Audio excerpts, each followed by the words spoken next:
Oke, malam hari ini kita akan lanjutkan kelas kita. Jadi agendanya seperti yang sudah saya sampaikan bahwa kita akan eh,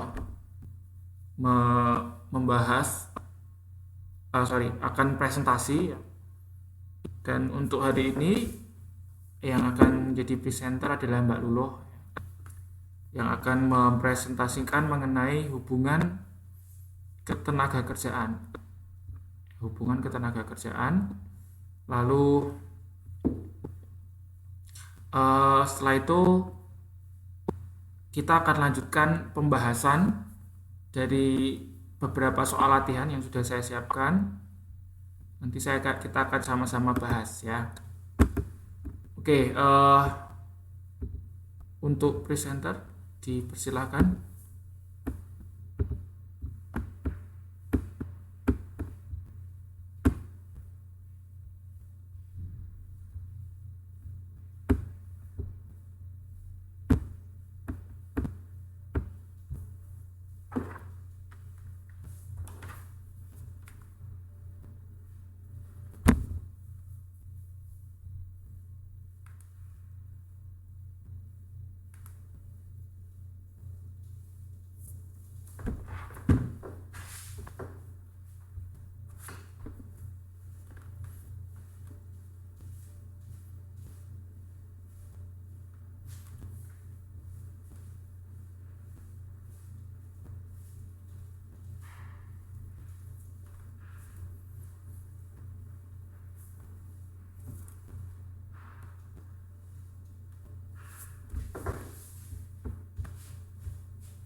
Apa itu lembaga bipartit?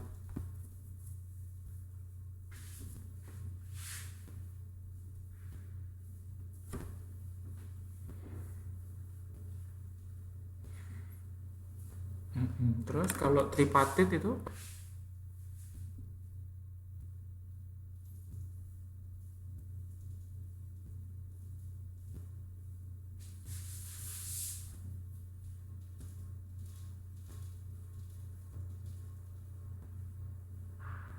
Oke. Jadi kalau yang biparti itu B kan itu dua ya, jadi dua pihak ya. Nah, pihak dua itu maksudnya adalah dari perusahaan dan dari serikat buruh. Lalu tripartit itu tiga ya, tiga itu melibatkan yang satunya adalah pemerintah. Oke, boleh dilanjutkan.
Mbak, saya kurang paham, Mbak. Ini maksudnya internal dan eksternal ini apa sih?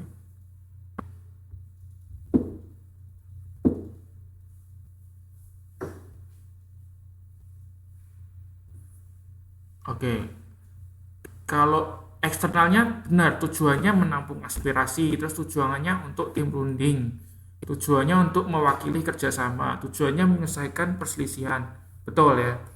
Tapi kalau yang internal, tujuannya tidak puas, tujuannya percaya kekuatan kolektif itu, saya kurang paham itu.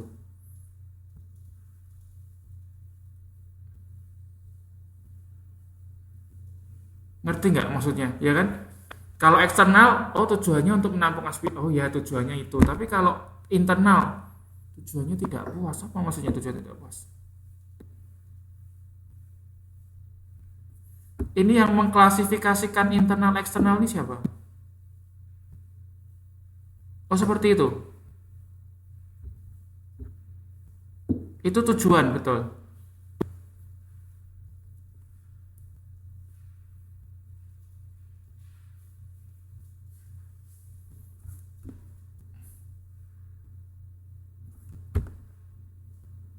Bisa jadi kesalahannya di hmm,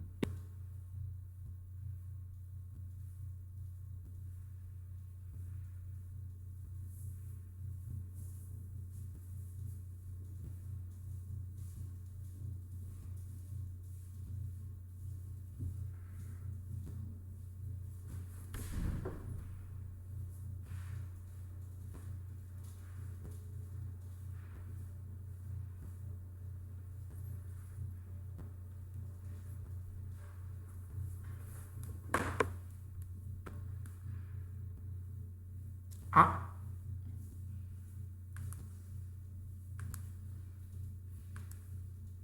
Hmm.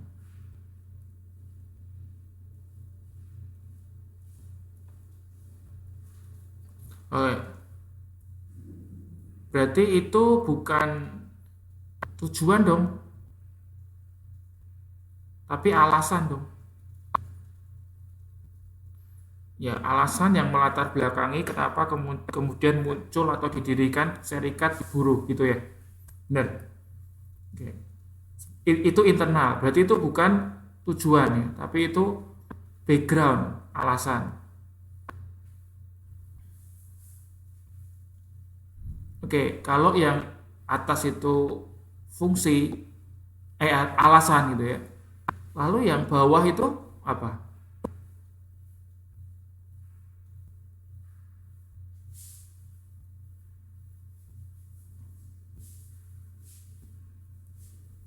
Nah, berarti kan gini, ini nggak cocok berarti. Paham nggak?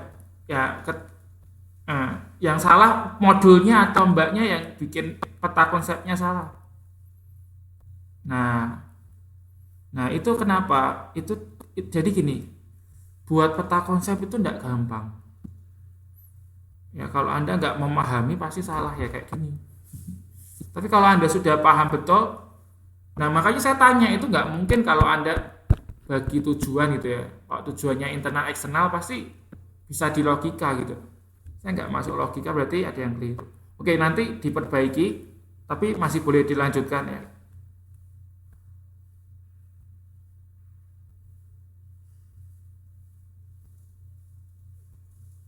Nggak dibagi gitu kan? Atau enggak gini, apa di jadi bukan satu dan dua. Jadi satunya ini misal kita tulis misalnya alasan gitu ya. Nah, betul kan? Terus yang kedua tujuan gitu aja. Tujuannya. Ya. Terus boleh dilanjutkan. Atau teman lain mau tanya boleh ya. Ada hal yang mau ditanyakan boleh juga. Terus sebetulnya saya juga mau tanya ini mengenai garis-garis ini tuh. Ada yang panah ke atas ke bawah, lalu ada yang cuman ke bawah aja gitu. Jadi tanda panah pun itu juga akan apa ya mempengaruhi arti ya. Bukan kita bikin ini maksudnya apa? Tadi sempat tanya tuh.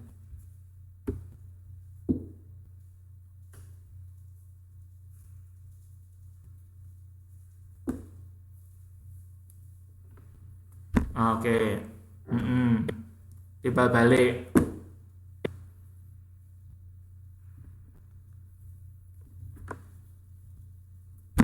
Oke, terus kalau yang konflik.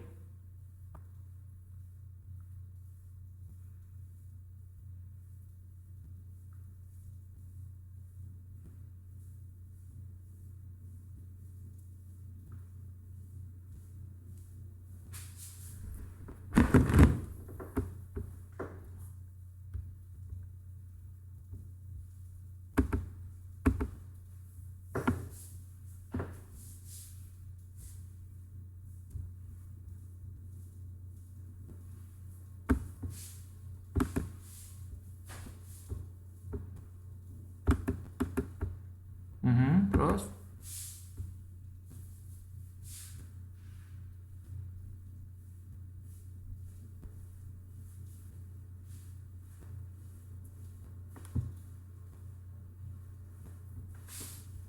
terus bedanya dengan universal apa? Konflik universal dan konflik laten.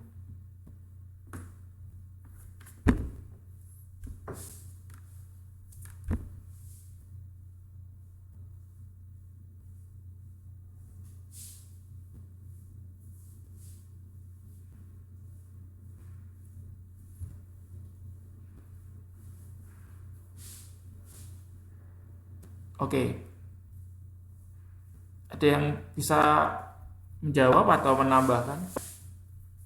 Sebetulnya dari tadi yang sudah disampaikan pengertiannya harusnya sudah paham. Harusnya loh ya. Coba diulangi lagi definisi dari konflik universal itu.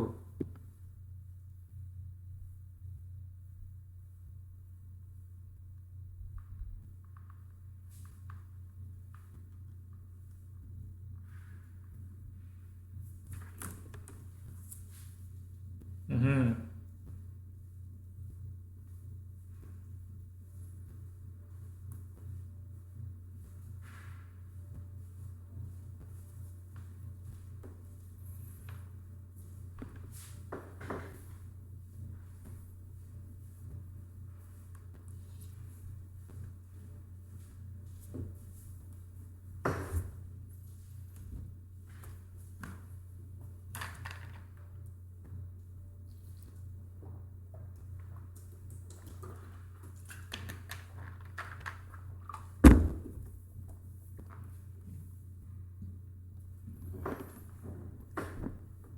Lalu kalau yang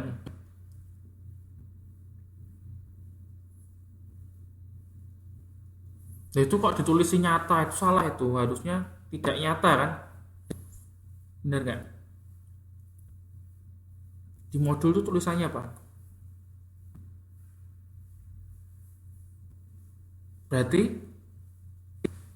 laten enggak tadi kan universal katanya kelihatan nyata gitu kan nih tadi. Nah, terus kalau laten harusnya tidak nyata dong. Karena kan konsep nyata adalah milik universal. Konsep universal.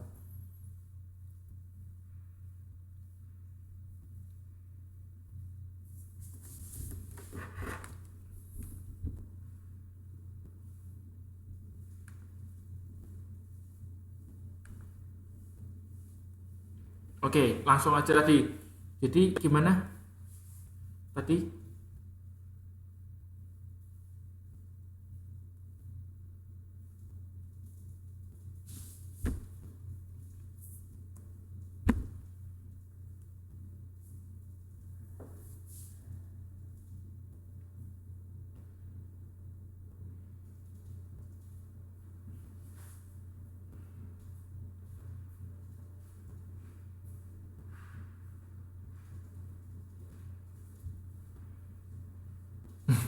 Terus nah itu bingung toh. Gini sebetulnya kalau konflik laten ya, itu nggak nyata gitu loh. Karena arti dari laten gitu ya, misalnya bahaya laten itu kan pernah dengar nggak bahaya laten gitu ya. Nah bahaya laten itu adalah bahaya yang tersembunyi, terpendam, tidak kelihatan, tetapi mempunyai potensi untuk apa? Potensi untuk menjadi kenyataan gitu loh. Jadi sebetulnya itu bukan nyata, itu tidak nyata kan, tapi ada gitu. Nah, seperti itu. Jadi kalau gimana? Tapi gimana?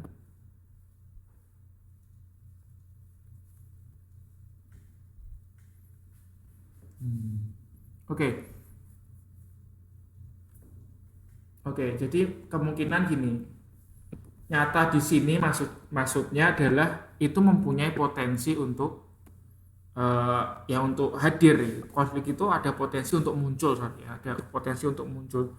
Tapi kalau kita lihat dari apa ya, dari eksistensinya itu ya eksis, tapi tidak apa ya, tidak terlihat langsung gitu ya, tidak terlihat, tapi ada gitu potensi untuk menjadi kerusuhan atau konflik itu ada. Nah, beda dengan universal, itu kelihatan sekali kalau ada konflik, misalnya ada tadi pemogokan gitu ya, atau sabotase, itu kan kelihatan, misalnya mogok kerja gitu kan, karyawannya mogok kerja kan kelihatan. Jadi artinya aktivitas produksinya nggak jalan, itu kelihatan. Nah, kalau yang laten itu nggak kelihatan, tapi sebetulnya kalau kita biarkan saja, suatu ketika bisa menjadi masalah, menjadi konflik. Coba ada nggak yang bisa menyebutkan konflik laten itu yang terjadi dalam perusahaan?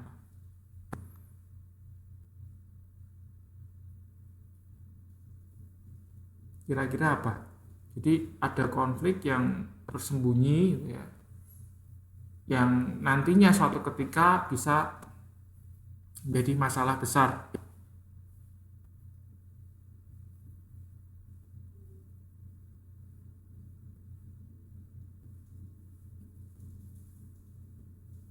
Ada nggak yang bisa kasih contoh seperti itu?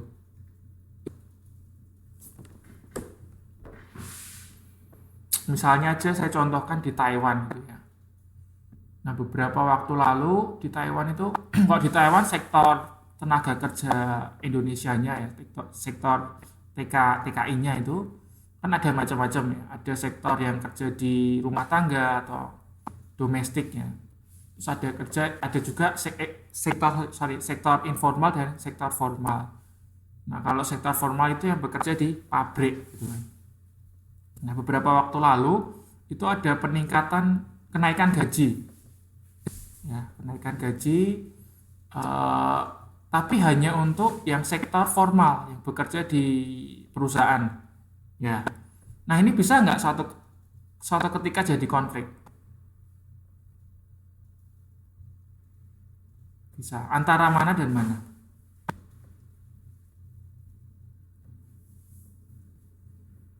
Lalu cuman dua itu aja. Ada nggak pihak yang nanti harusnya juga akan terlibat dalam konflik tersebut? Tapi ini kita bicaranya apa, bukan perusahaan ya, kita bicaranya skala negara gitu ya, pemerintahan. Ada ya kan, yaitu ya pemerintah Taiwannya kan sebagai regulator ya kan. Awalnya masalahnya kan dari itu tadi munculnya yang informal, misalnya sirik gitu ya, sama yang formal gitu kan.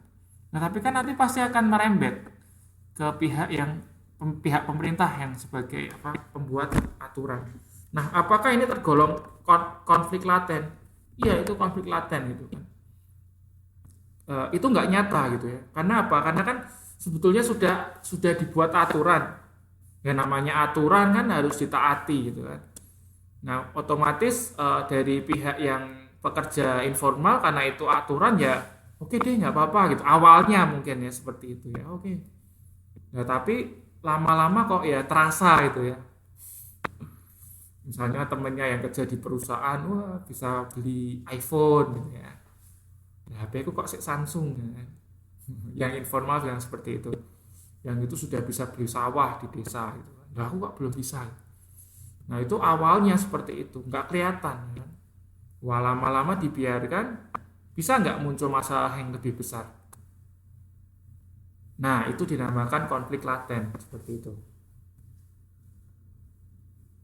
Oke, boleh dilanjutkan. Oh ya, ini apa maksudnya Mbak? Dari pekerja lalu garis ke bawah produk gitu apa?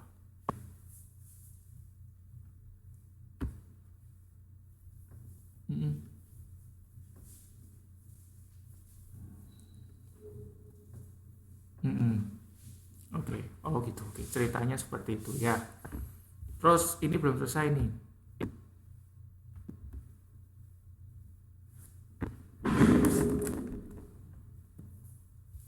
Mhm,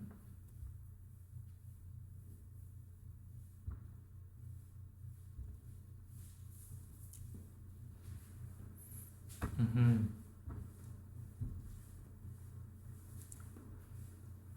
mhm.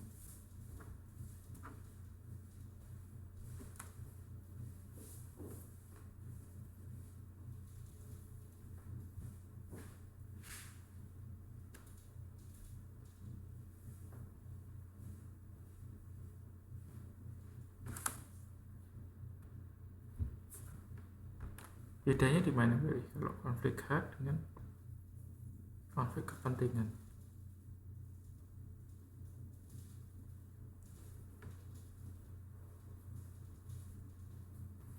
Bedanya di mana? Tadi kan sudah dijelaskan tuh pengertiannya. Jadi harusnya sudah bisa membedakan oh konflik hak itu seperti ini, kalau konflik kepentingan itu seperti ini. Kata kuncinya itu tadi itu loh, ada peraturan gitu kan tadi disebutkan atau ada undang-undang gitu. Tadi disebutkan seperti itu kan. Nah, itu sebetulnya inti yang membedakan antara konflik hak dengan konflik kepentingan. Gimana? Iyanya?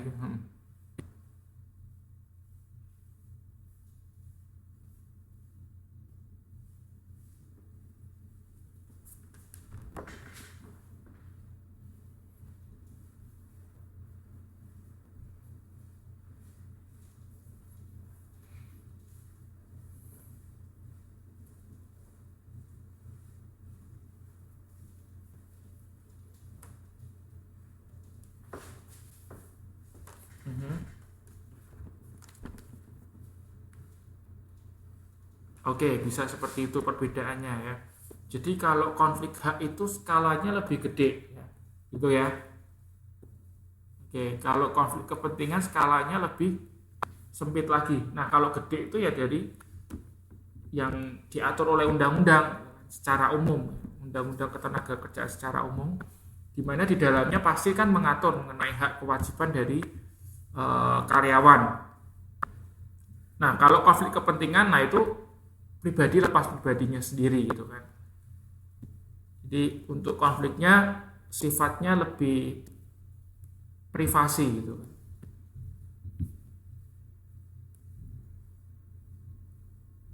Oke, jadi itu mengenai macam-macam konflik. Jadi ada konflik hak, ada konflik kepentingan. Lalu untuk solusinya tadi sudah disampaikan, bisa keluar sementara, keluar permanen, bisa juga melakukan apa ya, penyampaian gitu ya, atau apa, demo, penyampaian atau demo kepada perusahaan lalu bisa juga dipendam, didiamkan saja. Anda pernah nggak? Ya, gimana? Sorry. Ya.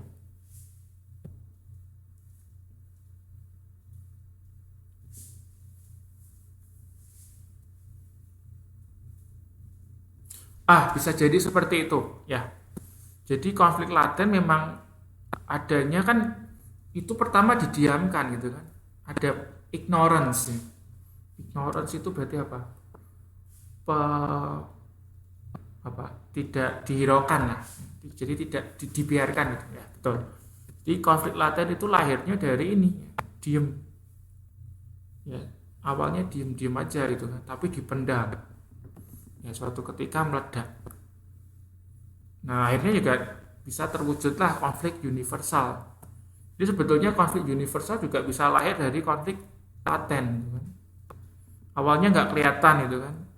Nggak muncul lama-lama terpendam baru kelihatan. Nah, pada proses kelihatannya ini kita bisa sebut sebagai konflik universal. Betul, jadi nomor 4 itu salah satu ekspresi atau perwujudan dari lahirnya konflik laten. Oke, sekarang saya mau tanya, Anda pernah nggak dalam Anda bekerja gitu ya, mengalami konflik dengan bos Anda, lalu apa yang Anda lakukan untuk menyelesaikan masalah ini? Itu kan ada 4 itu, keluar sementara, keluar permanen, menyuarakan atau diam saja. Mungkin ada yang mau curhat, boleh ya. Ini sudah selesai Mbak ya? Oke, sudah enggak, sudah belum? Presentasinya sudah. Oke. Kalau sudah tadi silakan, kalau ada yang mau tanya boleh, atau mau tadi saya pertanyaan tadi, pernah nggak Anda dalam bekerja lalu menemui konflik atau masalah, terus bagaimana Anda menyelesaikan masalah tersebut? Oke, silahkan yang mau sharing ya, supaya siapa tahu pengalaman Anda itu bisa membantu temannya gitu ya. Ada yang mau sharing? Oh ya, boleh. Kayaknya Mbak Luluh pernah cerita jadi salah satu penggerak juga ya Mbak ya, apa maksudnya di organisasi ya. Apa itu, gimana Mbak? Mungkin bisa diceritakan sedikit.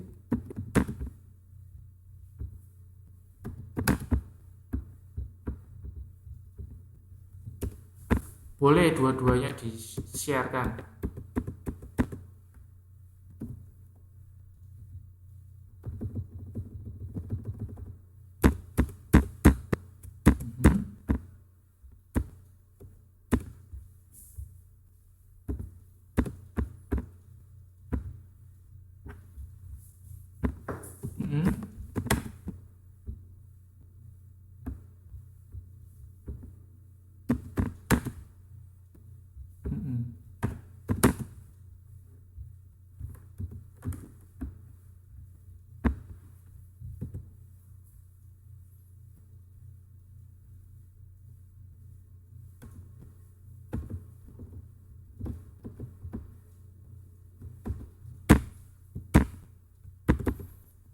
Oke, saya ada pertanyaan sedikit, jadi tergelitik.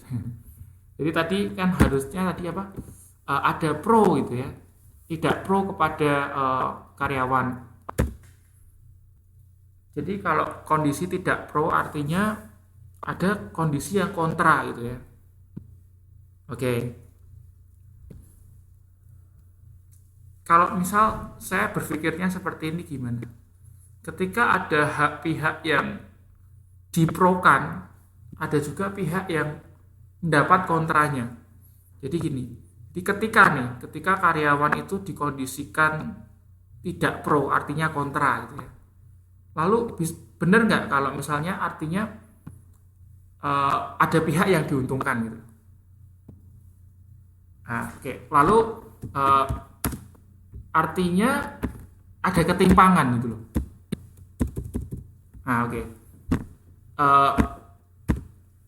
Lalu pertanyaannya, ketika buruh itu menuntut untuk pro gitu ya, menuntut undang-undang yang pro ke mereka, lalu benar nggak kalau misalnya berarti otomatis majikan ya akan mendapatkan kondisi yang tidak pro, dirugikan.